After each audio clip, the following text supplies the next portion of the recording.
मग ते उगणं मायाची reels viral झाली आणि मग तेव्हापासून असं वाटलं की हा कंटेंट लोकांना आवडालेत, आपण करायला पाहिजे. मग ती रील आपण टाकल्याच्या नंतर ते माझ्या अकाउंटला 2000 म्हणजे 2000 तुमच्या मेन अकाउंट 2000 व्ह्यूज होते. मग ते कोणतरी डीजे राजा आणि आपलं नांदेड चॅनल वाले होते, त्या पोरांनी ती रील उचलून त्यांच्या ह्याच्यावर टाकली होती अकाउंटवर आणि सगळ्यांनी ती रील डाउनलोड केली आणि सगळ्यांच्या स्टेटसला वगैरे लागली. आता आणि त्याच्या अगोदर मी म्हणजे जेव्हा लोकांना माहितच नव्हतं तेव्हा मी नाटक करायचो, स्किट करायचो किंवा वेगवेगळे म्हणजे तमाशा स्टाईल मध्ये असतील तर ते कुटुंब प्रोग्राम असतील ते करायचो, पथनाट्य करायचो.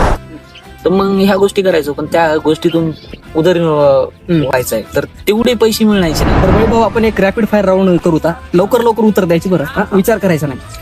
तर तुम्ही एवढं कॉन्टेंट क्रिएशन करता, तर तुमचा आवडता कॉन्टेंट क्रिएटर कोणता?